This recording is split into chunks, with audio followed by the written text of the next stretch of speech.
To back with you, this is Barn by Neil Young. Quarantine Hearts. The show's back. Do you want to explain why we're going backwards? Like we did Chrome Dreams, which was the most recent release from his album that was supposed to come out in 1977. Why are we doing Barn?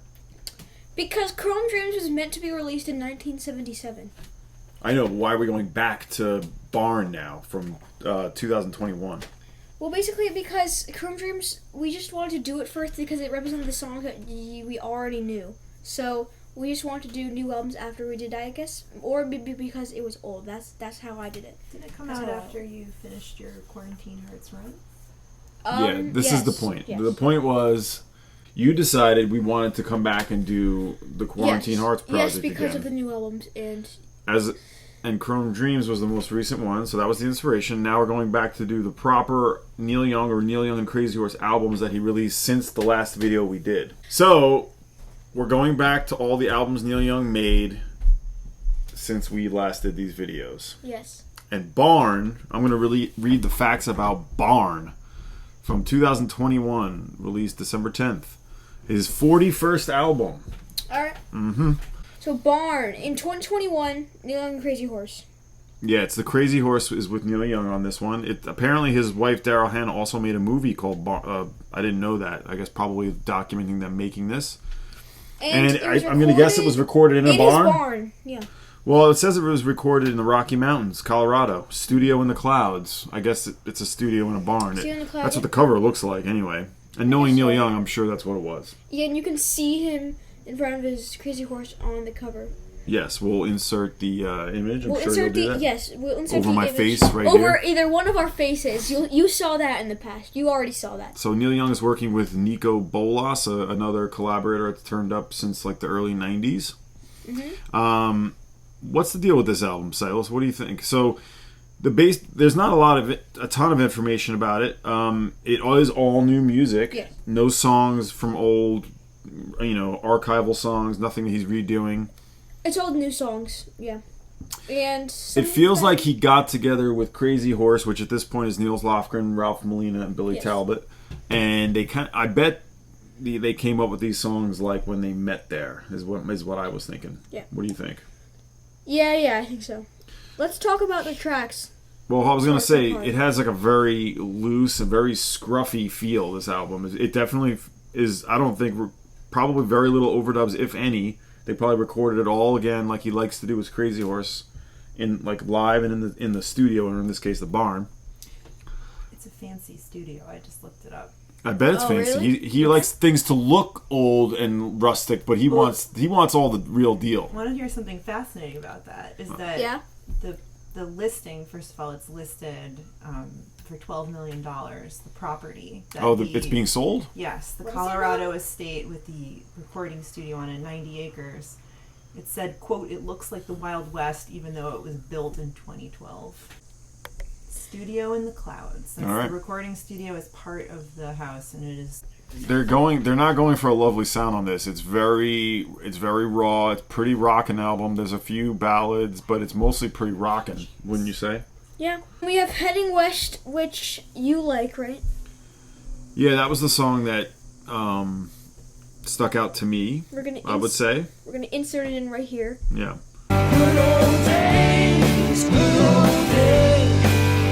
Heading west to find a good old days. Riding with. I say lyrically, he's definitely focused on, again, like as he has been recently, environment. He's feeling not very optimistic about the way things are going with songs like "They Might Be Lost," "Change Ain't Never Gonna," and then one of the songs is literally called Canerican. That's all about his. American, I think at this time, dual something. I think he got dual. Finally, he got American citizenship not too long around this time. So it's probably about. Yeah, it's called Canerican. Canerican is just a weird name. I am American. American is what I am. I cast my vote. Yeah, so lyrically, the lyrics feel definitely rushed and direct. I have to say, I'm not a huge fan lyrically of what he did on this album. I feel like it's clunky, I might say, like not well. And Neil Young, and when you think about his lyrics, like in his classic days, I mean, he was a great lyricist. I think these days he wants to be more direct. Yeah. He wants to talk about the I would environment. say He wants to so. talk about his cars. He wants to talk about... Cars, that was Chrome Dreams. You mentioned that in Chrome Dreams. He's talking about being old on some of these songs, too. Yeah, I mean, I like Tumblin Through the Years, which is the 8th track. Mm-hmm. It's kind of... It has a little piano thing in it. Yeah, there's a fair amount of piano. Tumbling through the years without our love.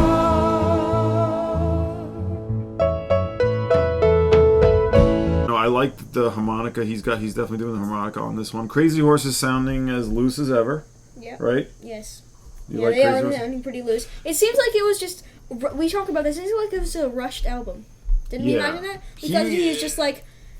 Crazy Horse, come to this barn. Okay, we got any new songs? Let's just whip them up right now. Isn't that what we All right, record it. Yeah, record it. I think on this one with Crazy Horse he likes to go with like the feel or the inspiration. He doesn't like to think about it too much. Yeah. And he doesn't feel like he did think about it too much. we have a few different songs that I don't really stand out. I do want to talk about one thing if I can. The bonus track? No. In this Wikipedia entry which I'm reading from, that's quick facts. The famed or well-known, renowned critic Robert Christgau gave this his favorite album of 2021. Really? Yeah. Also interesting, he thought it was the best album since 2009, Fork in the Road. Yeah. I don't know about... I don't know. I'm going to just say this is not a top-tier Neil Young album for me. What I like about it is the sort of raw and scruffiness of it. Yeah. It's nice. It's nice. It's nice. It's pretty nice. It's okay. It's pretty good. I lose the plot with him lyrically a little bit. It feels like it's just a little clunky. How much gold can you really spend, though? I mean, I give Neil Young all the credit in the world for his output, but... And do we want to mention the bonus track? Well, I thought you'd never ask, Silas. What about this bonus track? It's called No Effing Cold Beer. Yes. Apparently it's a bonus track. It's a bonus track for a film. It doesn't need to be there. It's just 2 minutes of him goofing around with Crazy Horse with this weird recorder just doing scales saying no effing cold beer. Yeah, it was And included in the beginning as it's just like, hey, any of you got a cold beer? Yeah, it's completely unnecessary. I think you can only hear it on the Archives website as a bonus track. Yeah, we don't, it doesn't need You it. guys were thrilled And you with could it. hear a mistake in it. You can hear it. Yeah, he didn't care too much about what happened with that one. Yeah, it was just a piano scales going, All right. no effing cold beer. Another critic from Pop Matters said the navigation of sublimity versus subtlety, maximalism and spaciousness, and free improvisation versus precise composition are like inexhaustible stylistic loads. Oh? We'll just put that out there. How many Shakeys? Our rating system, We're 1 already through there? 10 Shakeys. Our Shaky system is our 1 through 10 rating scale that we give 1 to If you 10 forgot, Shakeys for what we think of this album. How many Shakeys would you like to give this album? I would like to give 6 Shakeys. Better than average, huh? Yeah. I'm going to give this 4 Shakeys. Maybe that sounds a little rougher than what I thought it was based on what I was saying, but this is not an album I would come back to very often. You know what? It's raw. Yeah. I like that about It's- it. yeah, The it's pretty guitars good. sound really nice. They do. Gnarly. You want to give an opinion on this one? Wait, what do you think, Cameron? I go 5 Shakeys on this. A little Don't bit like better? it. Don't really What are like your it as overall- much, What are your overall thoughts about it? I think it's kind of sweet. A little on the sweet side, Really? okay. No, I mean sweet as in it feels like a bunch of old timers getting together and having a good time jamming. Yes, It's pleasant. Yeah. You know, it's on. You're like, oh, this is kind of nice. that is nice. That's true. The piano and it's nice. I like the harmonica. Yeah. I kind of like his warble in it. There's a warble. The harmonica's nice. I do like the idea of like a bunch of old guys getting together and like, oh, we should just document this thing. Yeah. Yeah, maybe, yeah. Maybe that's the way to think of it. That's sweet. I remember 4! I remember when it came out. We didn't really hear much of it, so then I just stopped. Basically, I had a little interest for Neil Young for a bit, but then we came back with Quarantine Hearts for our past video, Chrome Dreams. If you want to check that out, we can put it on screen. Okay. Yeah. Great. Thanks for watching, everyone. Yeah. Yep. Check out our most recent video. All right, take care. Okay. Bye.